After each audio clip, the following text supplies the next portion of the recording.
At the KSMO studios, it is 8:29 at KSMO Salem 1340 AM. It's our friends in the extension with us today. Mr. Ray Weldon has made his way in. And Ray, first off, good to see you. Hope everything is going well. And how are you feeling? Well, thanks, Dan. Good morning, and I'm feeling good. Good. Nice fall day in the Ozarks.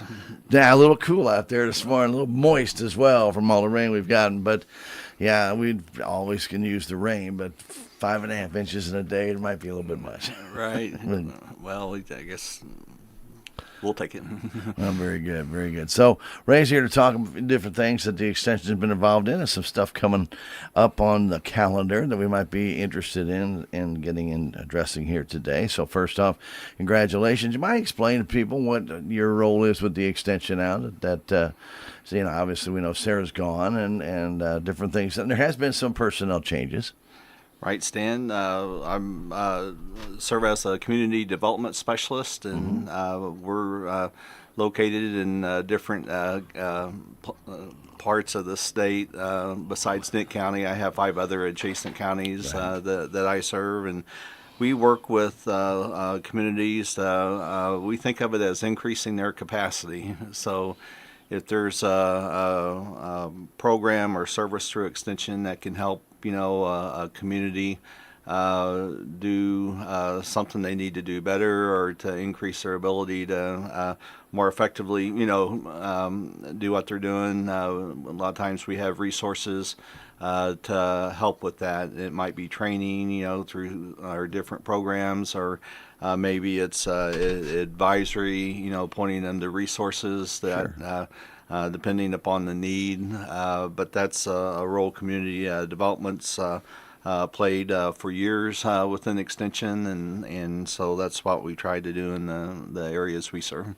And Ray, the extension is a vast wealth of information. I mean, you're talking about community development, but in all different aspects. And that's one of the things I think people don't really understand, is how much information or how many resources that the extension actually has available, and many at no cost to anybody.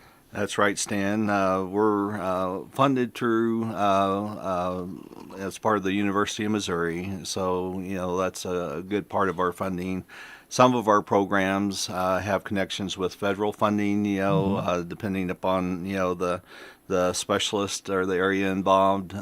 Some of our positions might not be funded through that means, but through special grants and programs that are targeted.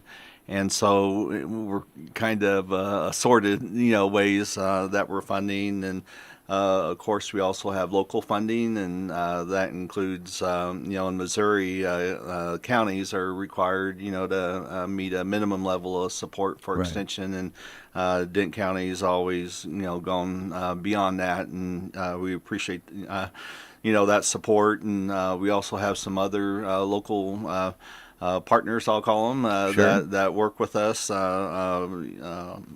usually for our youth program associate position. But it helps our total extension program, and that includes the City of Salem and Judson Young Foundation. Others have helped, with that particular position, and we appreciate that. There's been pressure on state funding for years, and Sure. we try to still offer high quality programs and services. And if you compare now to the counties that specialists had 10, 20 years ago, a lot of times we're covering a lot more counties, but that's just the reality. And we still have the same mission, and we try to use technology and other means to do what we do more efficiently. But we have to live within our means, and so we look for opportunities to. If we can't offer a program for free, like Sure. you said, some of the programs might be a fee-based program to help offset the cost, but usually the fees are nominal and very reasonable, for what people are getting out of the program, And so we're always sensitive, try to be sensitive to the environment in which we operate. We know things are tight, both for individuals as well as businesses, and so we try to be good stewards of what we do and how we set our programs up to make them as accessible as we can. Right. I know years ago when the extension did start reducing the amount of offices they had, because they may have only had one specialist in an office in Eminence and one specialist in an office in Perryville, and it didn't make any sense. And you can understand that in the logistics of it. Dollar-wise, why are we having an office here? We only have one specialist. Where they went to more regions, and the regions seem to be able to service. That's kind of what you're talking about having done. But one of the things I think the university does have, though, is the power to get in people to speak on special, excuse me, projects or something coming up where, hey, you're doing it with the University of Missouri, and then they can Zoom that to all the different extension offices, who can then talk to their local patrons and say, hey, if you've got an issue with this or this is coming up, you definitely want to watch this. Yeah, there may be a small fee to it, but you would not be able to see that person or hear that person otherwise, because there's no way you have the power, nor would any local extension office have the power to get somebody like that to come to their location. Extension had been involved in, I'll call it remote programming, even before COVID. But with the advent of COVID, that kind of fast forwarded, or really put the foot down on, the gas pedal to offer what we could, without travel and so forth. And but even post-COVID, it's provided opportunities for access to specialists and so forth, like you're saying, to where if we can do that without travel, either on their part or participants' parts, well, that lowers the cost, and people can benefit from that. And with the planning, you still want it to be a high-quality experience. Sure. And a lot of programs can be offered in that format, but for those that can't, we still do the in-person, and you just work through those logistics. If people need to travel, and you cover that expense and factor that in. But it's a case-by-case consideration, and you don't want to compromise the objectives of whatever program. But if those objectives can be met with remote resources, that just helps with managing the cost. And I might say, Stan, you mentioned specialists in different areas. We're organized by groups that all have connections with a campus home. Right. And so, and it's not all University of Missouri-Columbia. The category I'm in, business and community, is our campus home is through UMSL, University of Missouri St. Louis. So, it's still with University of Missouri, system. But people can rest assured that the information they receive from an extension program has been research based. It's objective, and you can trust it. And we are mindful of citing sources and where we pull our information from. But we have academics, behind research behind what we do, and we're out in the field, and so we try to bridge that, research-based information to bring it, to where people are at.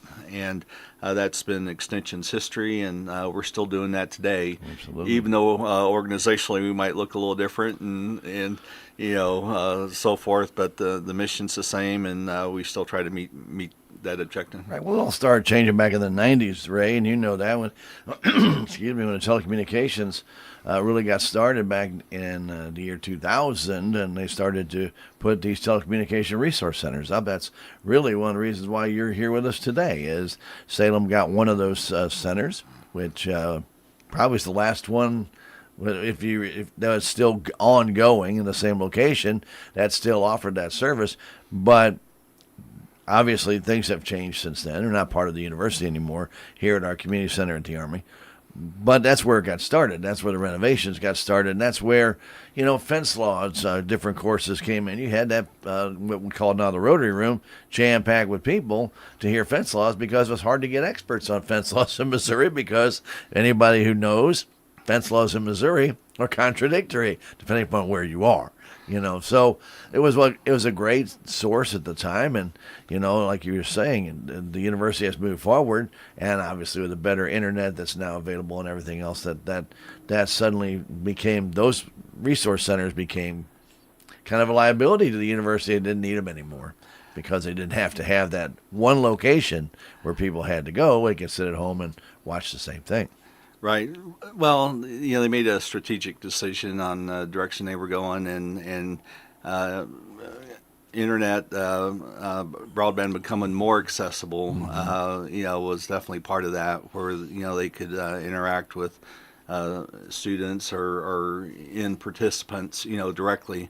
We still know we're not where we want to be internet-wise No. here in Dick County or across the state, for that matter, in rural parts.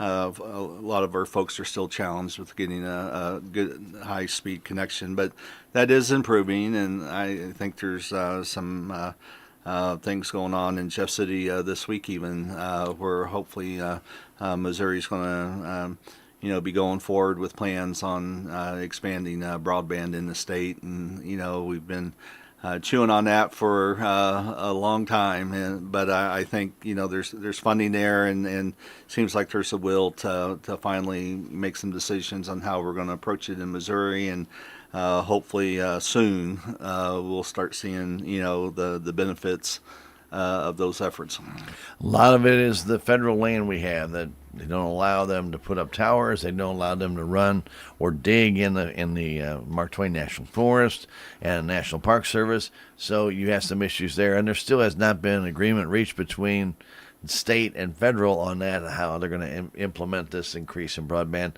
I think we're still about 3 to 5 years away on that, right? But hopefully not. Like I said, hopefully that meeting that you're talking about that really was occurring, I think it's tomorrow actually, here in the state, might open those doors a little bit. It really is necessary. Kind of funny to look at a map of the United States and see some blocks in Missouri where there is no internet. It just doesn't make any sense. But that's all federal land, so that's one of the reasons why. Let's get into a little bit about what our local extension is. Well, first off, Amy Glenn, who was our 4-H director, has retired and has kind of left a void. Now, she did assist at the 4-H and FFA livestock auction this year, but is that position still open? That position is still vacant, and it's actually posted right now. It's called a Youth Program Associate, or sometimes people refer to it as YPA for short. We're heavy on acronyms, as you know. If people go to our extension webpage or Facebook page, you should see a link for job openings and see that position listed. And we're currently accepting applications for that. So anybody that's interested in applying for that, we would encourage them to do so. It's an important part of our Dent County Extension offering, and working with our 4-H clubs and so forth. And you mentioned Expo. It's a big part of what we do, and so we're looking forward to getting that position filled. And we appreciate Amy coming back and helping us this last year.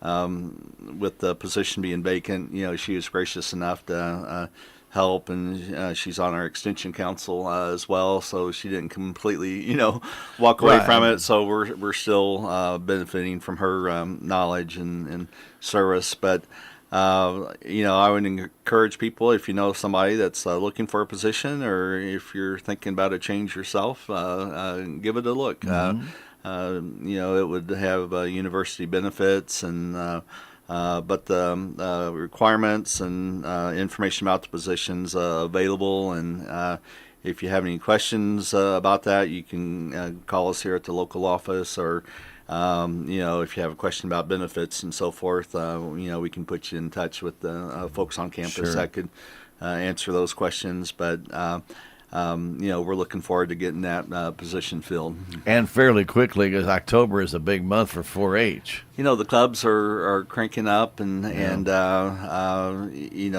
sooner the better. Yeah. And of course, we definitely like to have it filled up where somebody could have some time to get acclimated to the position before next year's expo. Sure. But we want it to be a good fit. You don't know who's going to apply, and that process has to play out. But we're hopeful for a good, strong candidate pool, and letting people take a look at it, and then hopefully we can move forward with getting that position filled. Well, Ray, Dane County's been blessed with some very good 4-H directors. You've had Linda Shelton, you've had Amy Glenn. I know somebody said, well, I can't do what they did. You can. You're not going to have that knowledge that they had, obviously, when they left, but they'll be more than happy. Everybody up there will work together with you, make sure you understand what goes on at 4-H. So if you're interested, like Ray said, now's a great time to get in touch with them. It's a strong network of counterparts across the state, and that's a very structured program, and they have a lot of resources. And Amy and Linda both had their first day on the job, but they took the positions and ran, and that would be our hope for whoever the next one is, that it'd be a good fit and something that they would want to do for a while. And again, encourage folks to take a look at that, and ask for questions if you need more information about that. Right. And the extension has had some special programs that they have had come out. I think last year was my first one. I remember with women owning woodlands and how to harvest timber and things. And I remember those coming out. I said, that's a really good idea, because I guess the old husband-wife thing, and the husband always took care of this, isn't always the case anymore. But there's a lot of people that have investment property in timber that are female, and may not be totally aware of what those resources are.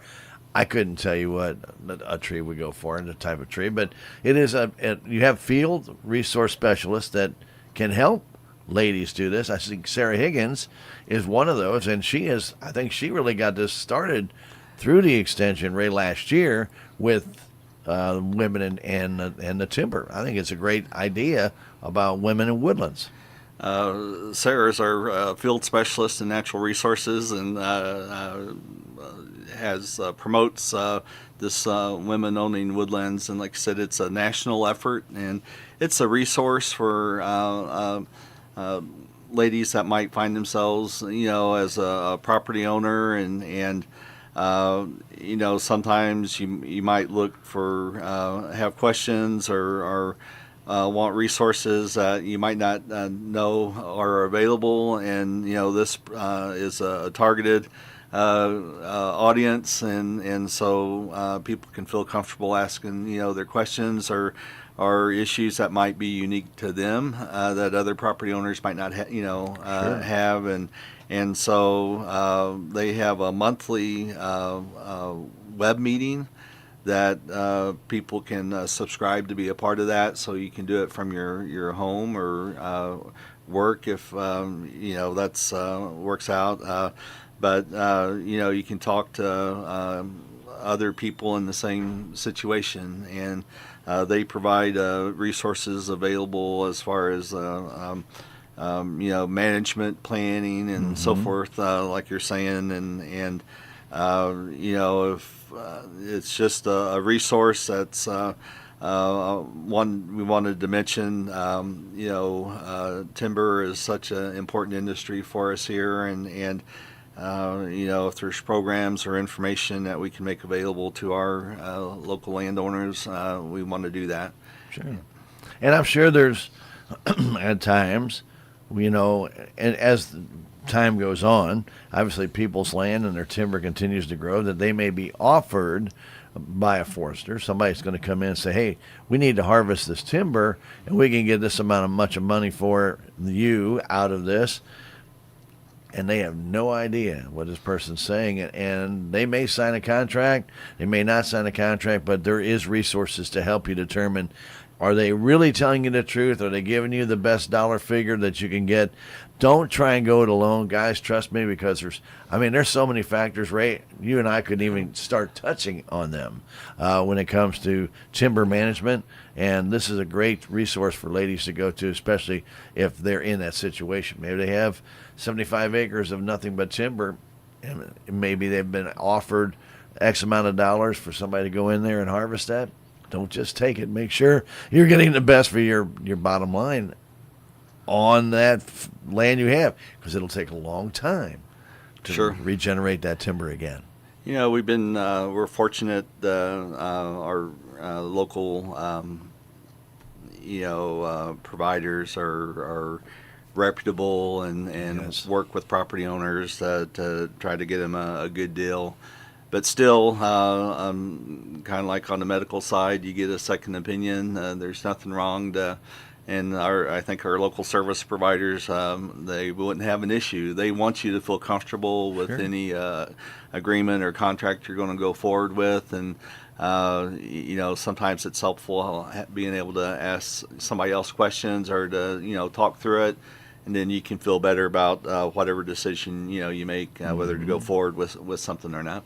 And it might be, too, that they have to go in there and do research on owls, the different types of birds and things of that nature to see what their habitat is, even before they can ever go in there and cut one tree. A lot of regulations to keep up with, and this network can help with information about that, and there's people that are part of that have gone through most things that you might go through, and so take advantage of that. There's no cost to join, and again, there's information about that on the Extension website. And again, that's called Women Owning Woodlands. Yeah, so if that's something that might be of interest to you, please check that out. Great resource, great resource. Beef Day is always a fun day out of the Commons, and this year was no exception. Now, that's got moved to fourth graders. I think a lot of people who might be listening say, I did that in third grade. Well, when COVID hit, they didn't do it for 1 year. And so to keep the third graders that were that year from missing out, they moved it to the fourth grade. So now it's fourth graders that get to go to Beef Days, but it's always a very successful and very entertaining as well as educational get-together for those youngsters. It's a popular program, and that was held a couple of weeks ago. This year was September 12th, but you mentioned fourth graders, in the different schools across our county. Our livestock specialist, Eric, works with that from our office. But, there's a lot of volunteers. The community's very vested in that. And, Eric's phone would light up. People were ready to work on it. And takes effort. They serve food to the kids, and they have different exhibits, if you will. And it's an educational opportunity for the kids, but hands-on. And so the volunteers take pride in sharing that information and wanting to provide that experience for kids, so they're aware of it. And some may think to go ahead and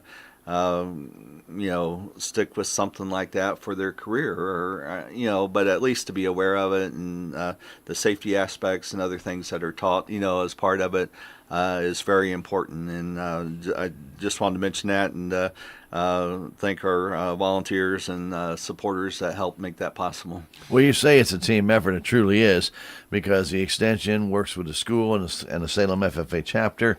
And then, as you mentioned, then you have your Junior Livestock Committee, and they come out, and everybody comes together, all for the benefit of the kids. And I think it's a fantastic thing. And yes, it's hands-on, and it truly is a great educational tool for those youngsters. And many of our FFA students, when they come in and talk in February, the biggest thing for them is their most fun was Beef Days. Yeah. Because they get to see the look on some of these kids' face when they get a chance to see this. So it definitely is a very, very popular event here in Dane County.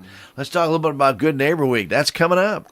Yes, it is. That's a statewide event, and governor's gotten on board with a proclamation, and we also got one from the city as well, and appreciate that. And the time frame is the September 28th to October 4th, so it's here, and so.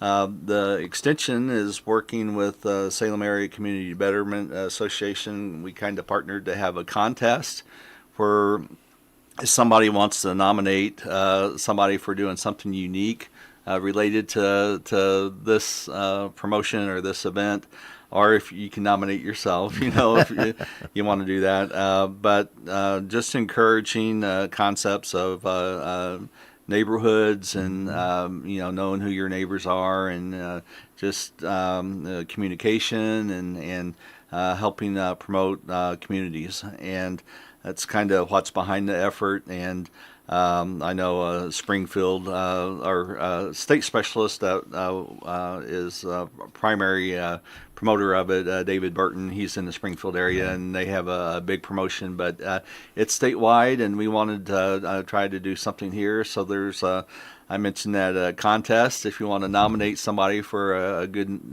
neighborly act, you can do that online. Look at our Facebook page or the extension the county office website, and there's a link to where you can nominate somebody, and you might win a gift card. Again, partnering with Community Betterment Association, making some prizes available just to try to encourage people to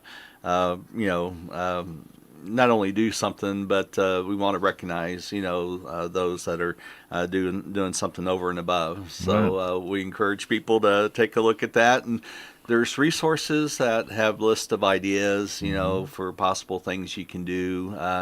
It's scalable. You can do something small, or if you wanted to put something, you can put more effort into it and do something larger. Specialists from our staff from the extension office will be working with community betterment. This Saturday they have their art in the parking lot event, and that's going to be our service contribution as part of Good Neighbor Week, is helping with that event. And they've got a full agenda and lots of things going on with that, and so we wanted to work with them to promote that and support that, and so that's where we'll be at for our service project.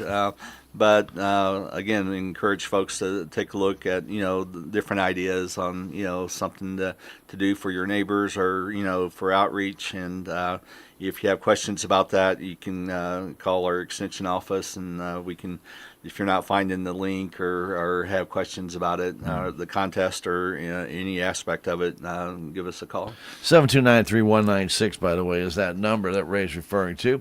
And if I remember correctly, Good Neighbor Week was a regional kind of a deal many years ago and continued to grow, Ray. And it's very impressive now that it has begotten statewide recognition. I think it's a tribute to the people who organized this initial Good Neighbor Week, just to get people back together to know who their neighbors were and what people do for their neighbors. It has, and the specialist I mentioned, David Burton, has gotten national recognition, for the program, and he actually gets invited to go to conferences across the country to speak about the program, and so we're fortunate that to have him here in Missouri, and we're making it a Missouri staple, for our programming. It's a good program, and we hear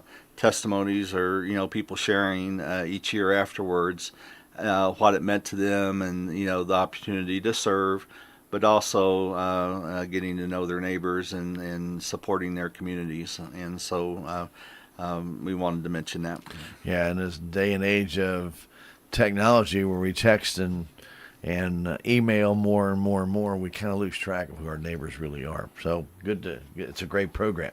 Obviously, October is another great month, though, for farm to school awareness, because really This is first off the time of autumn. It all kind of goes together.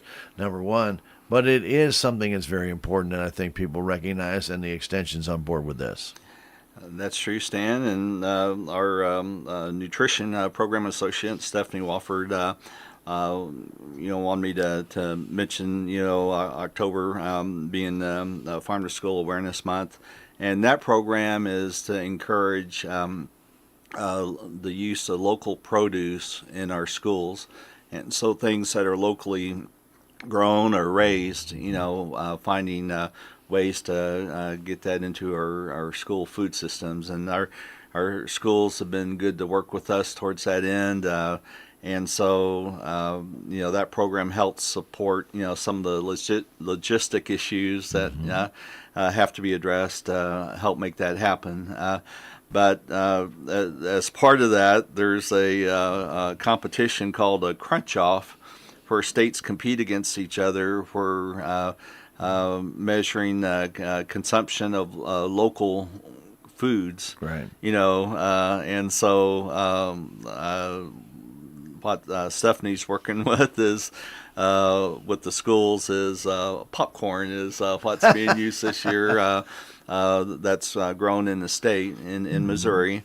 That would be what we use for our contest this year, and so they'll document how many people and how much they consumed in different states to be doing something similar, and so that's called the Crunch Off, again, competition.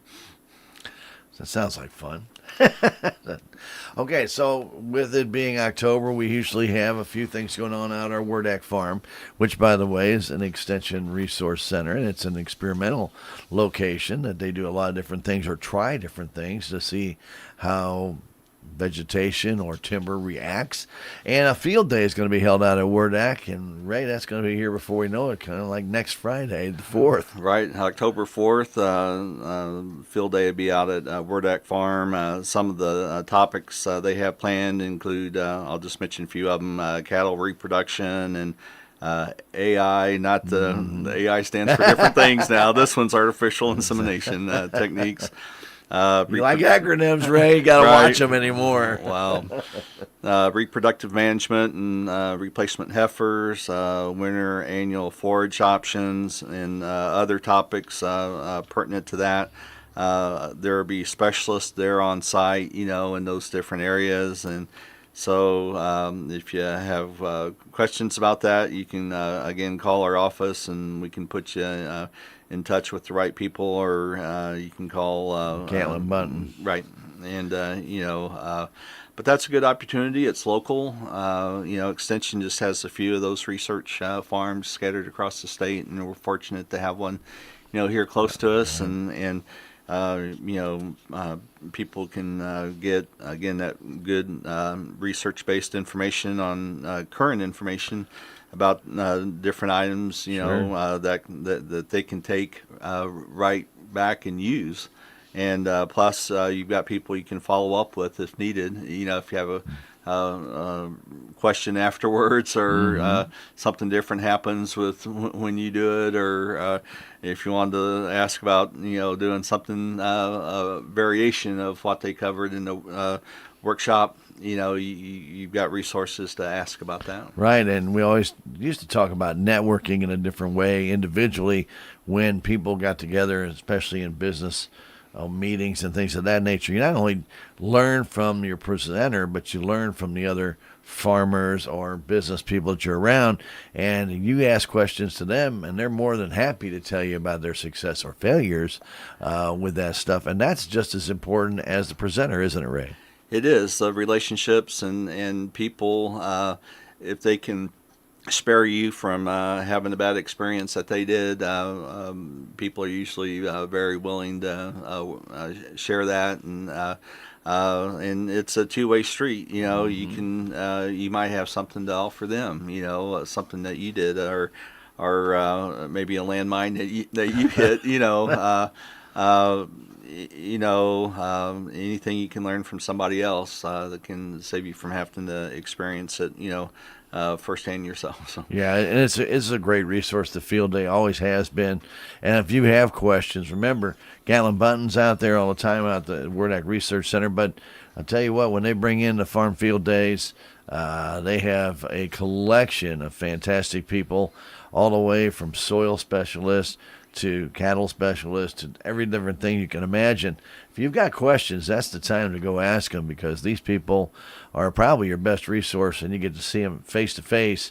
And if they don't have an answer, they'll get an answer for you. And that's one of the beauties about being part of the extension, is there's a collection of people back in Columbia that they can refer back to and say, hey, I've got this question. Can you give me some insight on it? Through the system, we have some of the leading research going on, in a lot of these areas. And those campus connections help us bring that, research to share it in a way that's understandable and applicable. Mm-hmm. And so you're right, Stan. If you have a question that's not addressed right at the workshop, chances are you will have met somebody that can get you connected, with that whatever information you need. Truly a great resource right here in our own community that probably is underutilized by many people who just don't know what can be found out. Truly is a great thing. All right, let's talk a little bit about a community-wide yard sale. This really is not an extension deal, but it is a note of interest for people in the city, but you don't have to be in the city to be in a citywide yard sale. That's true. It's again, we're promoting a community as part of community development, and kind of like along with Good Neighbor Week.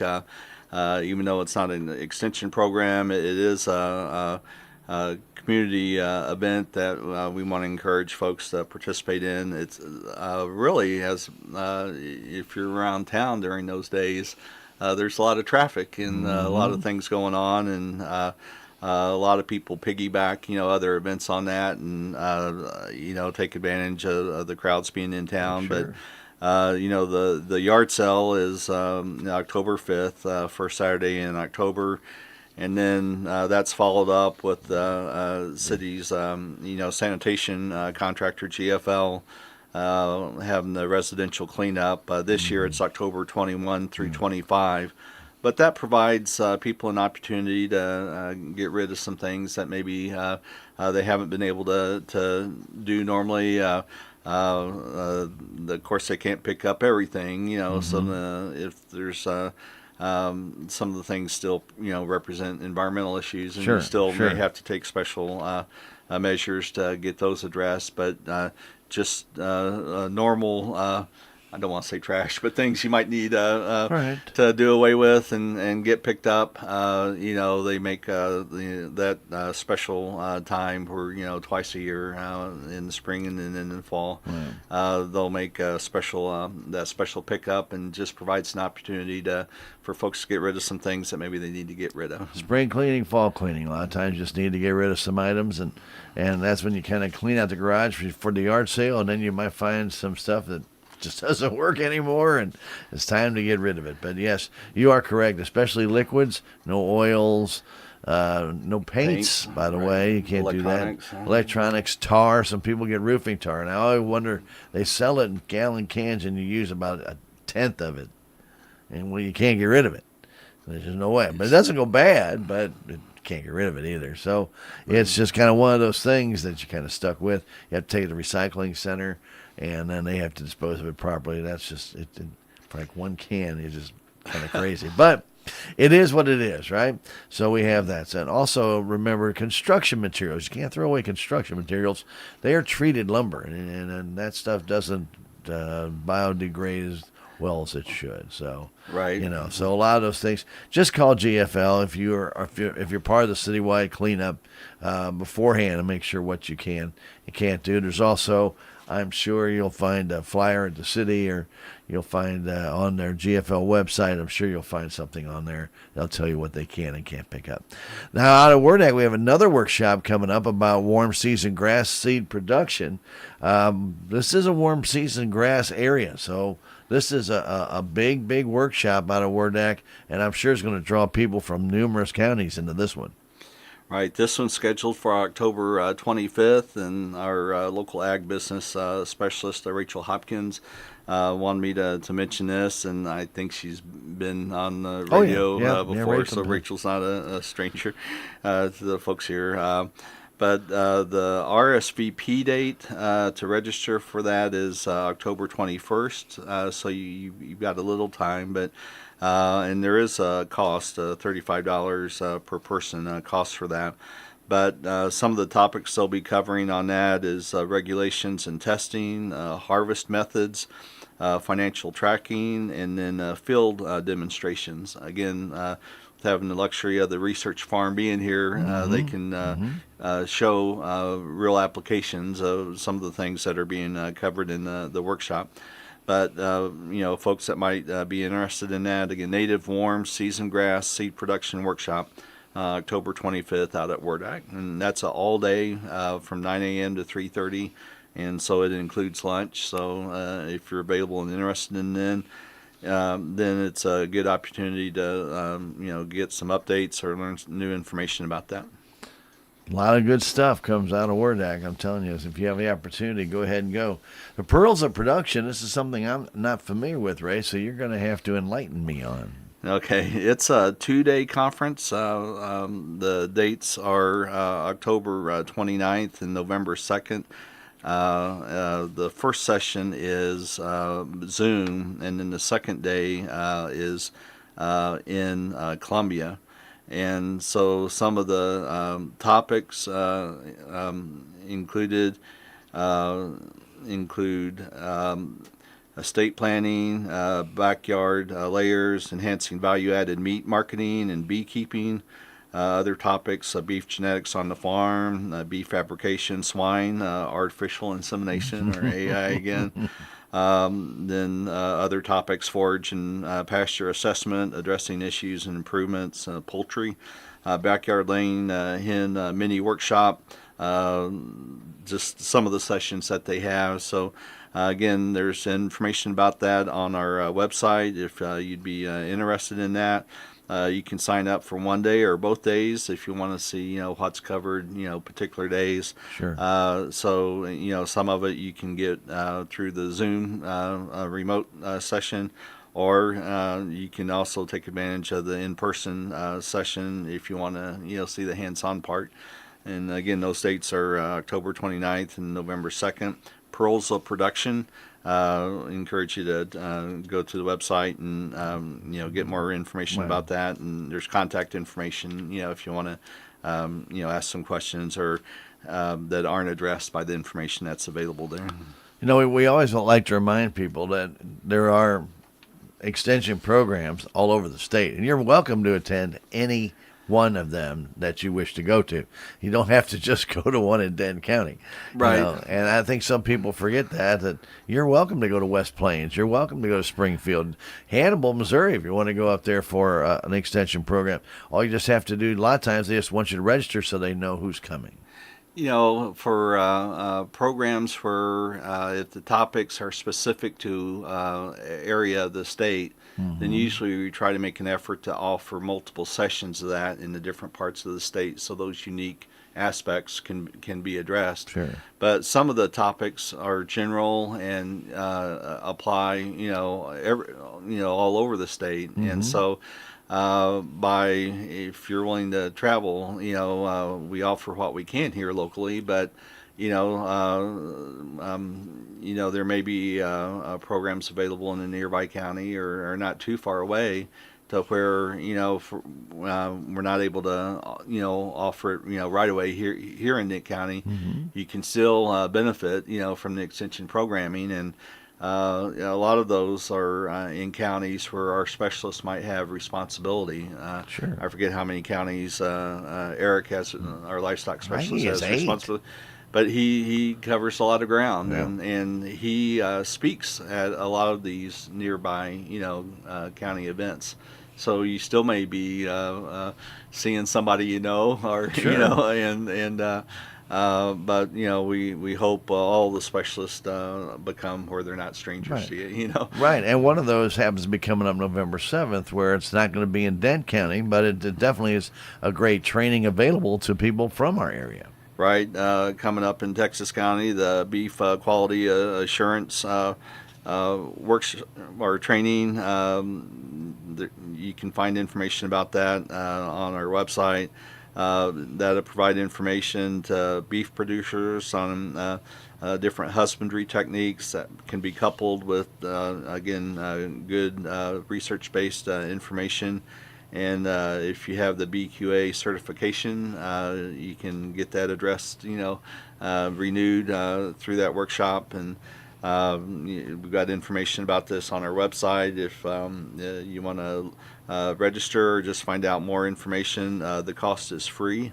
And so that's one of the ones that aren't, that don't have a cost. And we work with the Missouri Beef Industry Council on hosting that. And so, again, you're going to have good information and community partners that are, work with us on that program. Sure, and we always remind people to constantly check the University Extension website if you're looking for a particular program. I know a lot of times pesticide applicator training used to be held here in the Extension office, and now that's done more on a regional basis. So it may be here, maybe in Cuba, it could be in Steelville, it could be anywhere, but just keep your eye on the Extension when it's announced. Then you're going to be on top of it, and then you're going to know if you have to travel or if it's available by Zoom. Most all extension programs, if you cannot attend them in person, you can usually get a Zoom onto it. A lot of times there's the remote option anymore, and some of the programs are available on demand, where maybe we've got videos or something or a test in the local office, and it's just a scheduling issue, and Sure. where you can call the local office and we can, get you scheduled if you want to come in and, whatever you're interested in doing. And so if you have questions about what might be available in that format, again, call us and we'll try to answer your questions. Extension's a busy place, isn't it, Ray? It is. And a lot of stuff going on. There is, and we're glad to be here and glad to serve Missourians. And any way we can do that, that's what we want to do.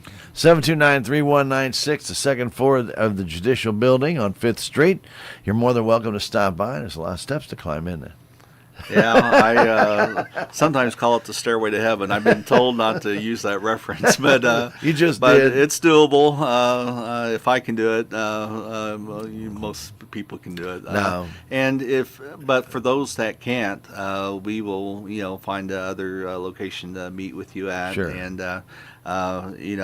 we don't want our location to be a detriment to accessibility. So if the stairs are an issue, we'll work with you through that. Ray, appreciate the time with us and all the different things going on. And again, if anybody has questions about the extension, 729-3196, you can get a hold of Ray at that number. If he's not there, again, he has 6 counties to go and meander around in and try and help them out as well. So he's not always available, but leave a message and they'll get it to him and he can get back to you. And of course, we always recommend checking out the University Extension website. And it's a great thing to do. If you just type in University Extension, you can go find Dent County. And once you find the Dent County one, kind of lock that address in, because it's a good thing to go back and see what you have available local. But if you want to see what is available statewide, you can do that too. And if you just type in a search bar for maybe a specific training or workshop you're looking for, and trust me, they've got a bunch. You can go through them one by one if you want to. That's a long. I did that for a month, and I thought this is going to take forever. You can drill down and go pretty deep if you want. You can. But if you're looking for something in particular, it's a great thing to put in a search bar, and then that'll come up, and then you're able to book that specific training that you're interested in. Or, like I mentioned, we got a lot of stuff going on, and find out more information about Good Neighbor Week as well, including that contest that you can enter right now. That's right. You want to get in on that, and we hope we have a lot of submissions, and look forward to it'll take us a couple of weeks to determine who to go through the applications, but be a good neighbor, get involved, and we hope people participate in that. Very good. Ray, thank you again for coming in and spending our time with us on our interview with the Dent County Extension. We do it every basically fourth Wednesday of the month, and we appreciate the Extension providing us with a specialist, just like Mr. Ray Walden here, to come in and discuss different things. We've talked about plants, we've talked about cattle, we've talked about nutrition with Stephanie and different things. We really appreciate their efforts in keeping you informed about what your extension has to offer. Thanks again, my friend. Thank you, Stan. Good to see you. Keep it here, KSMO Radio, your hometown radio station, as we have coming your way very shortly AP News, as well as statewide news from Missouri.